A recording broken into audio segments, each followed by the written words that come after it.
everyone, welcome to my podcast Revolution is on the Horizon. Today I have with me Shea, and he's a socialist and anti-imperialist journalist living in USA. How are you, Rainer? Oh, I'm glad to be here. I was just writing about the seriousness of what's going on where I live right now in regards to COVID-19 and how it relates to settler colonialism, because the primary victims of this virus in the United States have been the colonized peoples, have been the black people, the native people, the brown people, the Asian people who have been victimized by colonialism in other ways. And this represents an escalation, I think, of the warfare between the oppressed and oppressor nationalities on this continent. There's an escalation of anti-colonial conflict, an escalation of class conflict, and I'm here to document it for now. This seems the best I can do for now. Document it, explain to people what's going on and how they can build power for the right side in this conflict. Yes, you're absolutely correct. So, uh, let's begin this interview by first asking your own political journey. I'm really amazed by your personal political journey because you live in the belly of the capitalist beast that is USA.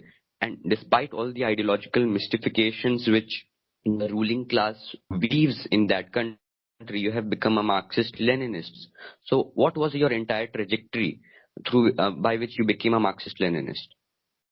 Like so many others, I started out as a Bernie supporter in 2016, then gradually evolved into a Marxist Leninist. In 2016, I was clueless about a lot of things, especially what exactly it meant to support Sanders. Sanders is an imperialist, a lot like the rest of the Washington establishment, but I feel like I didn't care because I was an uneducated teenager. Then I went through some more radical political camps. I looked into the Trotskyists. I looked into the anarchists briefly, though not too seriously. I looked into the Green Party, and I found that the Marxist-Leninists are the most principled in their opposition to what's going on, and their opposition to the imperialist narratives, and they have the most historically proven route towards liberating oppressed nations and towards putting power into the hands of the proletariat. And I came to this conclusion a couple of years ago, and since then I've learned so much, and I bet I'm going to learn quite a lot from here. It's an incredible journey that we Marxists go on when we decide to become Marxists. There's always more to learn. So now are you completely disillusioned with Bernie Sanders and DSA?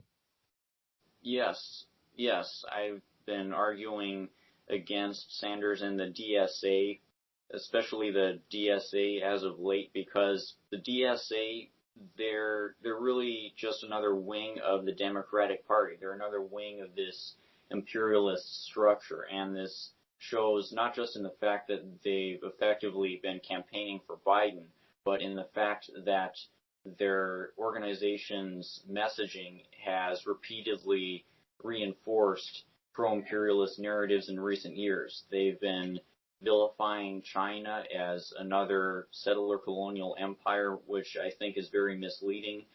They've been vilifying Assad. They've been legitimizing the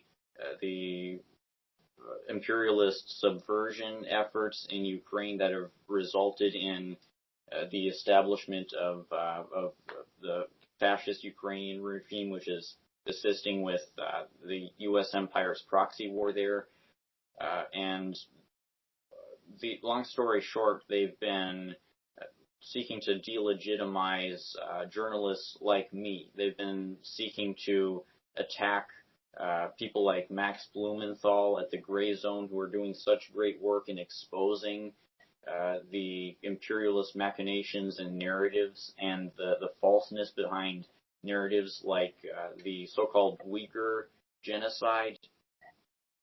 This is really important work that that journalists like Max are doing, and I'm angry at these liberal institutions that are seeking to shut down this important discourse.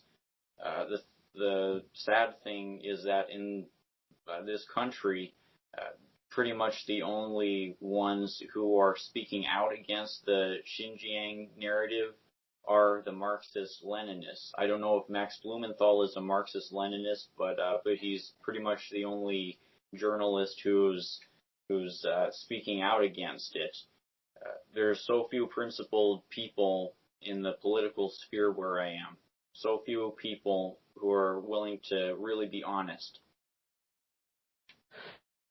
So, as we are talking about reformism in the US, I would also like you to talk about the role of fascism in USA because uh, in 2020 presidential elections, we saw how the Democrats created a Trumpist bogeyman just to convince the voters that Biden was the correct option. So, what is your perspective on lesser evilism and Biden's electoral victory?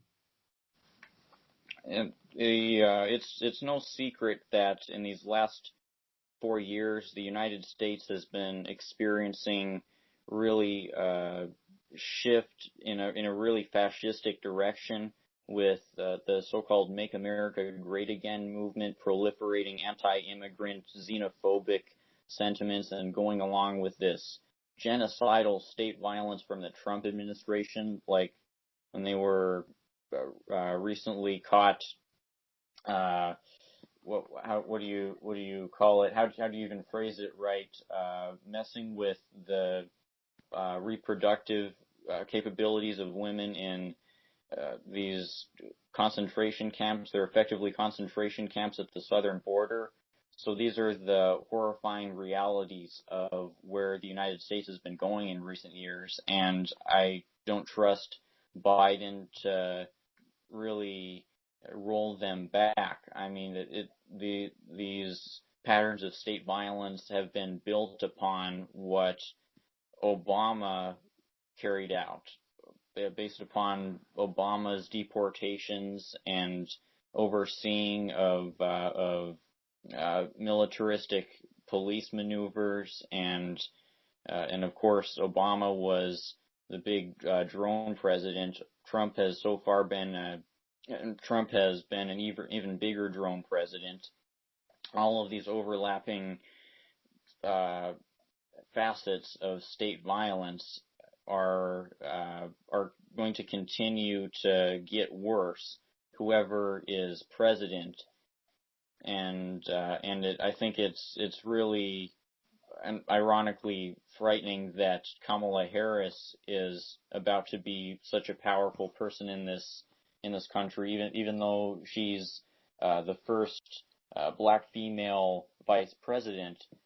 She's going to really help build up the police state here, and if she becomes president, that would really be alarming.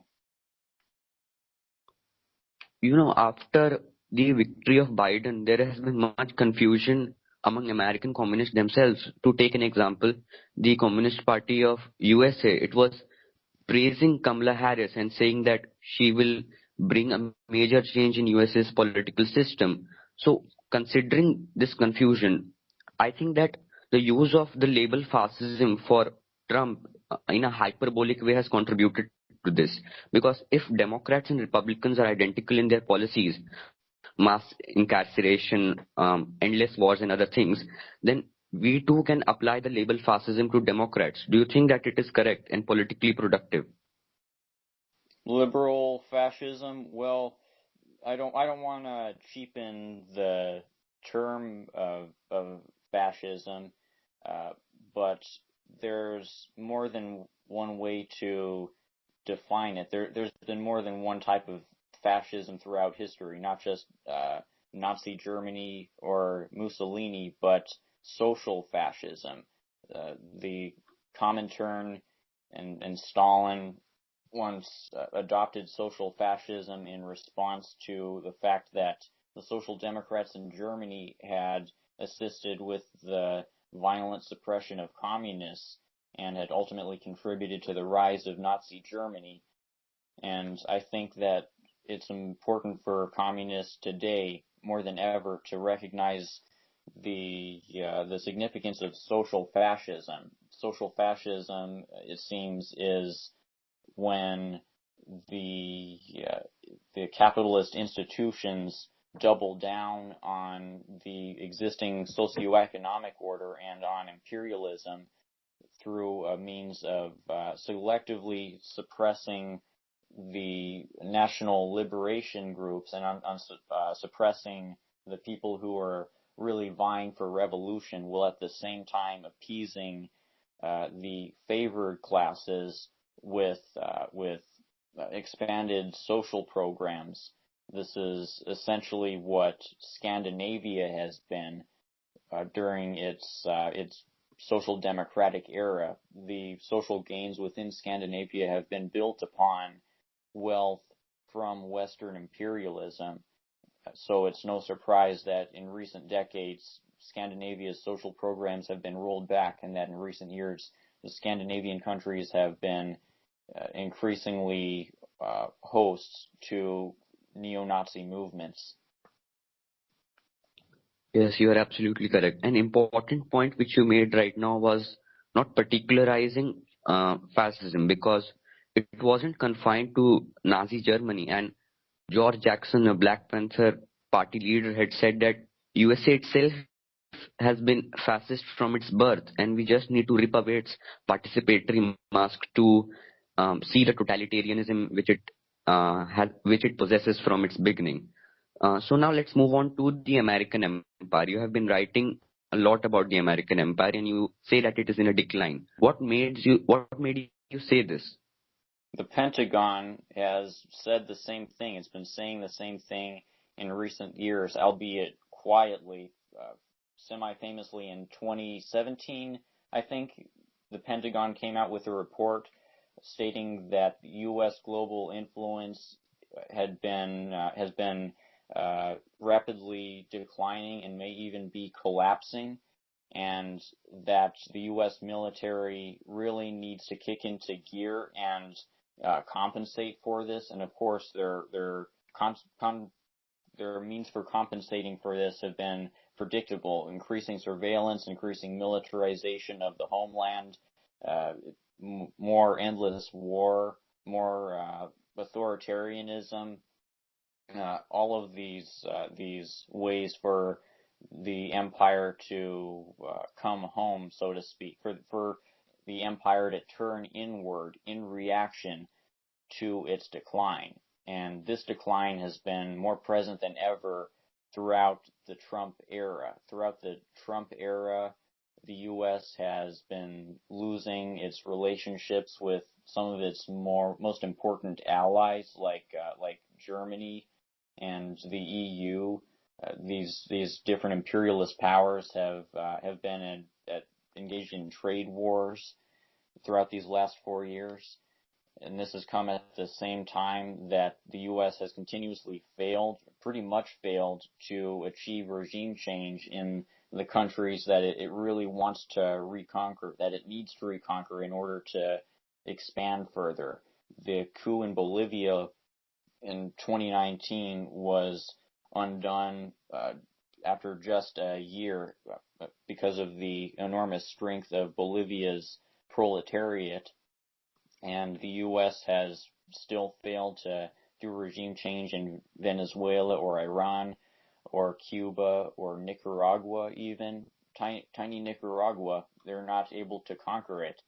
And at the same time, China and Russia have been very much on the rise. It's incredible that China is one of the few countries whose economy has grown in the last year, and the rest of the world pretty much has entered into a period of economic shrinkage. The capitalist world has been sinking into misery, while the socialist world has been resilient and has been increasing its living standards and fighting the virus pretty much better than any other countries. When I say the socialist world, I mean China and Laos and Vietnam and Cuba and the DPRK, which are the 5 communist-run countries. What do you think are the major factors contributing to the American empire's decline? Immediate factors. Well, the Biden administration hopes to revitalize U.S. imperialism through revitalizing Washington's alliances with the other imperialist powers, but Biden can only do so much in this regard. These inter-imperialist economic rivalries are going to continue, and this will be ironically the consequence of how gung-ho Washington is determined to be in waging war against Russia and China. It's really determined to enact sanctions and sabotage relations with these countries further and engage in further military buildup against these countries to the detriment of Washington's relations with countries like Germany, which want to maintain good ties to Russia and China. So there's going to be increasing international isolation for Washington as it continues to lose friends due to its how do you phrase it, belligerent activities, due to its unreasonableness in the face of its own imperial decline. And this is going to result in further internal economic problems for the United States. And the empire is going to react to this by intensifying its exploitation of its African and Latin American neocolonies. Already the International Monetary Fund has started enacting austerity in 81 countries. It's seized upon the pandemic to intensify the exploitation of the global proletariat. So this is what the empire is going to continue leaning on. It's going to continue leaning on the naked exploitation and violence against the world's oppressed nationalities and against the world's proletariat.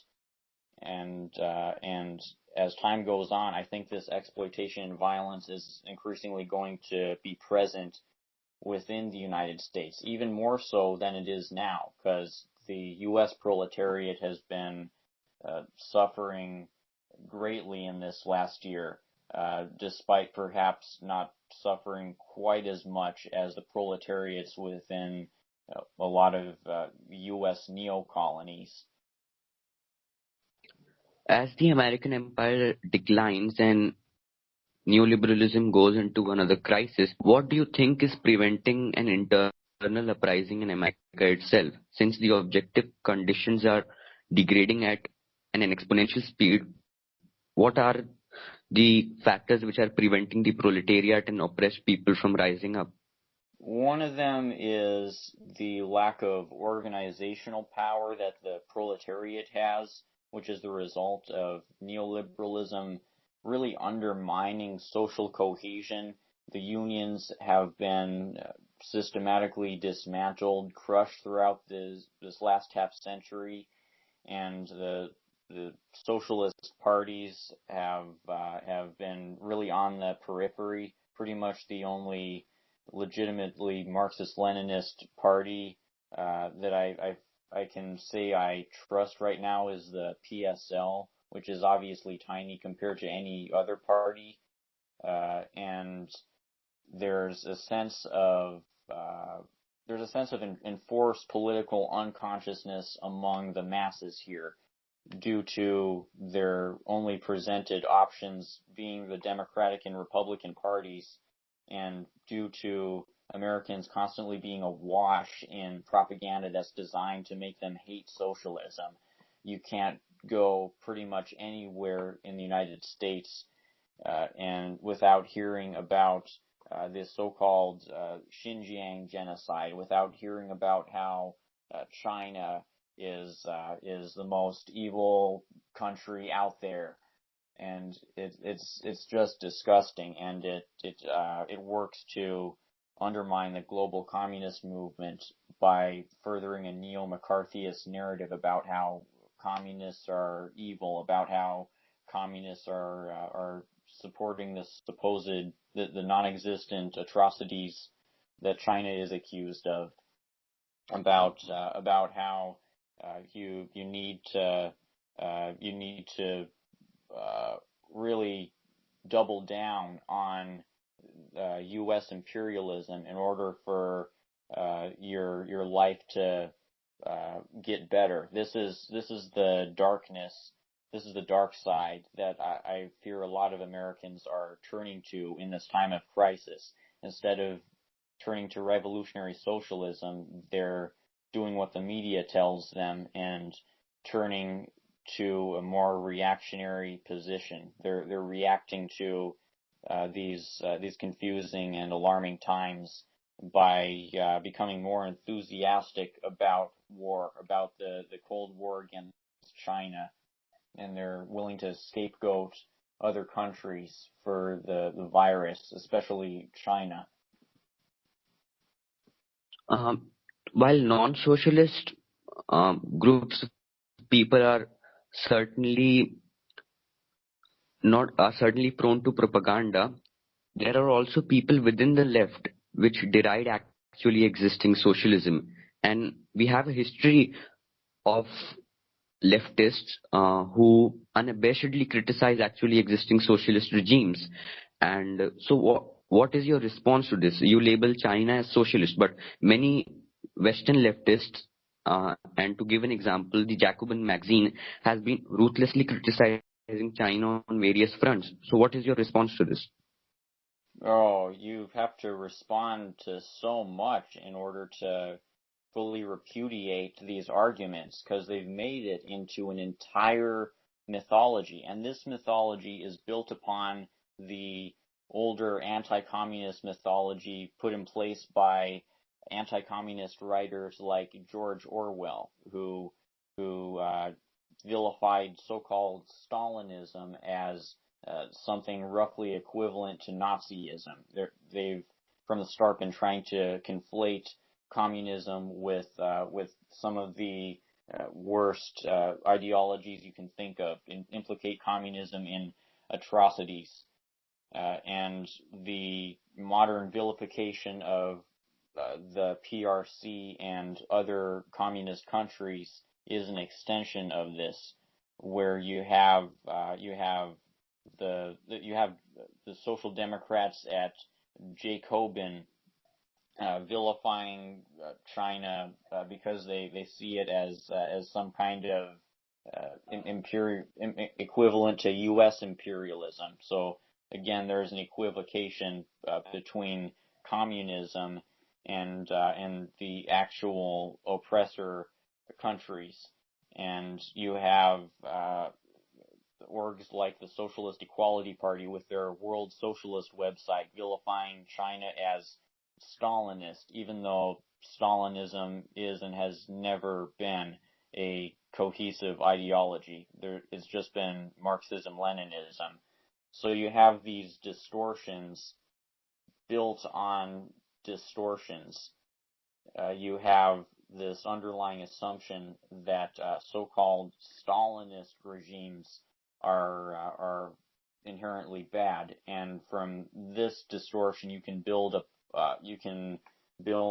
additional lies, like the idea that China is doing to the Uyghurs something roughly equivalent to what Trump has been doing to brown immigrants at the southern border. and you can claim that China is colonizing Africa in a similar way to how the U.S. has colonized the world, and it doesn't matter that these facts aren't really backed up. It doesn't matter that they come from shoddy sources. It doesn't matter that they come from flawed methodologies. Since the mythology is already established, since the big lie has already been told, it's so easy to accept all these other lies. Yes, left-wing communism is so entrenched that some leftists were celebrating the demise of the USSR. They forget that it was because of the presence of USSR that a large portion of the third world was protected from US imperialism. It was USSR which vetoed US's imperialist efforts against third world countries, and that is why now we have late new colonialism, where the third world is being strangulated, and we only have some regions of hope like Cuba, Bolivia, which too are experiencing imperialist campaigns. So, apart from China, we have also seen leftists vilifying Venezuela, Cuba, and other global south countries. In my opinion, they forget to recognize the historical context in which all these socialist efforts are occurring. For example, Cuba was stuck in poverty and it didn't have any wealth to socialize it. So first they need to accumulate wealth, then only they can socialize it. And Michael Parenti is an excellent author in emphasizing this. So now let's move on to the COVID-19 pandemic. You have written in many of your articles that the pandemic is being used as an event to consolidate capitalism, and it has also been exacerbated by pre-existing capitalist architecture. So how is it being utilized by capitalists to consolidate their economic structures? There's been a big influx in our superficial currency in this last year, starting with the Wall Street bailouts that actually predated the beginning of the pandemic. We so often forget that the current economic crisis actually began in the fall of 2019, which was when the new Wall Street bailouts began. And after then, with the big outbreak in March, BlackRock became the financial hegemon. It carried out a big power grab. This firm, BlackRock, it came in and it became the prime facilitator of this larger corporate bailout, of this effort to transfer money from the Fed to these big corporations. And these big corporations, in turn, enrich their CEOs. It's incredible how big of an upward distribution of wealth has happened in this last year. U.S. billionaires have gotten upwards of $1 trillion richer in this last year due to their various mechanisms for exploiting the pandemic, and they plan to exploit it more. This is what the so-called Great Reset is about. It's about implementing these fancy gadgets and services that the tech companies plan to roll out. They plan to normalize self-driving cars, the replacement of retail with home delivery, an Internet of Things where all these gadgets are connected to the Internet. They plan to create so-called smart cities, and they plan to profit from this, obviously, but they also plan to use this Great Reset, and they plan to use what they're calling the Fourth Industrial Revolution to fortify their war machine and to technologically update the militarized police state. The Fourth Industrial Revolution is about constructing the industrial base for the war machine's near future plans for military buildup against U.S. rivals, as well as for fortifying the internal repression machine. So basically in this last year, wealth has been redistributed upward and monopolies have increased their control over the job market. All these jobs have been consolidated within big tech as all these businesses have closed. Tens of millions of people have laid off. The tech companies have been here to grab up the extreme thirst. They've been here to exploit the extreme thirst for jobs, and the rest of us are being left behind in this dystopic, technologically driven world where the rich can increasingly access these wondrous technologies, but the poor are being increasingly subjected to the evils that technology is capable of. Yes, the pandemic has seen an exponential increase in the wealth of billionaires, and as far as I remember, total billionaire wealth has reached $10.2 trillion. People who own this amount of wealth constitute 0.0003% of the global population. So yes, we are entering extremely dystopic times. So as objective conditions continue to deteriorate, we need to encourage the masses to change their subjective state. And so what are the methods through which we can achieve this? What are the metrics through which we can achieve this? Well, they don't run through what the Sanders AOC DSA camp are promising. They don't run through the what the Trotskyists are promising. They run through building power in these impoverished communities, through building up the local revolutionary cadres that are capable of providing the food aid, the pandemic medical aid, the housing, all of these humanitarian materials to the poor and to the colonized peoples, with the ultimate goal of building up institutions that are capable of overthrowing the state.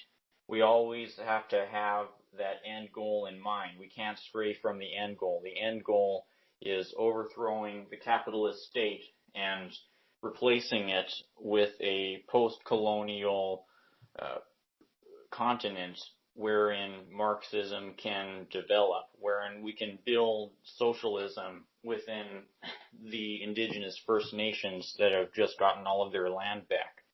I'm very glad to see that in this last year, the land back movement has been gaining enough traction for it to really become seen as mainstream. And I think this coincides with the explosion of Black Lives Matter. Many a times we have seen that leftists hate Leninist forms of organization. They say that a focus on achieving state power leads to Stalinization and whatnot. And within this discourse, within this type of discourse, we have seen the conflation of ultra-leftism, Trotskyism, and Leninism. So how will you distinguish between Trotskyism and Leninism? Because leftists do not have a clear view of what these ideologies are, and they're extremely important for organizational structures.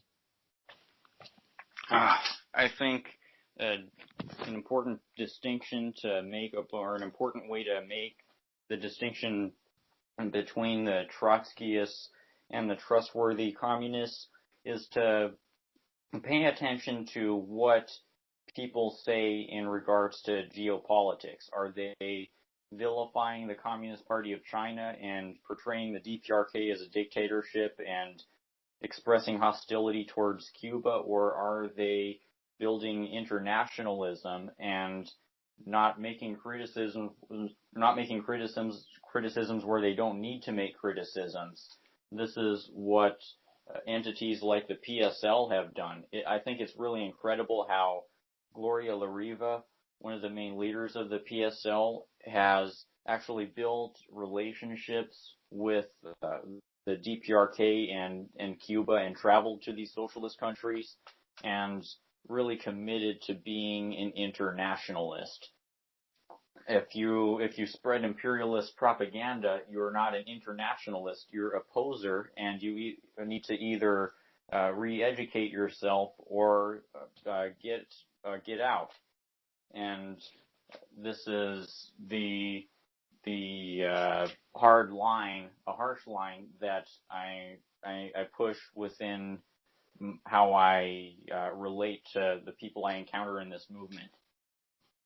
Yes, even Mao had said that we shouldn't ever treat our comrades as enemies. So you shouldn't criticize any socialist regimes like enemies. You always have to keep sensibilities of sympathy and comradeship towards the socialist regimes. So you have also written about the necessity of armed struggle, and this is a topic which is extremely controversial because among the large part of USA's populace, many see armed struggle as an unnecessary option. But why do you think that it is a tactical necessity? Hasn't it been necessary in every successful socialist revolution? Cuba, China, Russia, Vietnam, the DPRK, Laos, from what I understand. But we socialists don't give Laos enough love.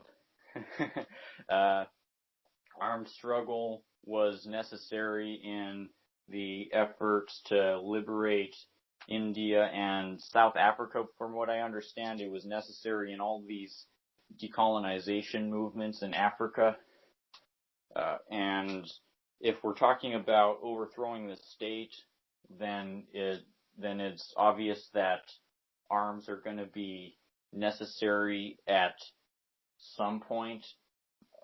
So trying to shut down any discussions about building towards that point is unhelpful. And if you try to shut down all discussions towards that point, it's obvious that your goal is not to overthrow the state; it's to act as a reformist. However, we should be careful, I suppose, in how we approach the issue. Like, you've got to meet people where you're at. People tend to get scared easily by weapons, and there's a lot of trauma that people have internalized in association with violence. So as for the task of building power, we've got to make it clear that we're motivated by love, that we're seeking to overthrow the state and carry out this struggle because of how much we love the oppressed people and how much we want this oppression to end. Yes, a Marxist named George Lukács had said that you can commit a murderous deed if you believe that committing murder in any circumstances is not appropriate. So, to prevent murders, we are committing murders. And I'm not saying that we have to murder, we are just committing revolutionary violence. So, why do you think that an electoral road to socialism is not possible? Can't we operate within this American state to bring about socialism? It's never worked, and it's never going to work. All you have to do is read Lenin's The State and Revolution to see the patterns that are inherent within the capitalist state structures, to see that you can't convert capitalist government into a so-called people's state, as one of the people Lenin ridiculed called it. The idea of turning the capitalist state into a people's state is absurd, because unless you overthrow the state structure and build a new one in its place, you're leaving room for the bourgeoisie to manipulate these institutions and ultimately turn them against the socialists. This is what we've been seeing in Venezuela, despite the ultimate triumph of the Chavista movement there. The Chavistas have been backed into a corner that they wouldn't be backed into if they were holding power in the same capacity that the communists in Cuba or the DPRK hold power. And I don't fault Chavez for utilizing the institutions, the electoral institutions, to gain power over 20 years ago. I'm just observing how much the bourgeoisie within Venezuela has been able to compromise the power of the socialists and to dilute their gains and even wage economic warfare against the Venezuelan people, all to serve the interests of the U.S. empire. And it seems like Venezuela is going to continue to be in a compromised crisis state until the U.S. empire itself falls and until Venezuela can have some kind of people's war where the bourgeoisie are purged. Yes, you are correct. Um, Venezuela recently passed an anti-blockade law, which allows privatization of some companies to occur, and that is, I think, not a result of the sinister intentions of Nicolas Maduro.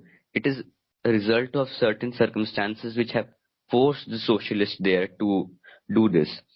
That is why dictatorship of the proletariat is extremely important, and many a times people misinterpret dictatorship of the proletariat. So how will you define it?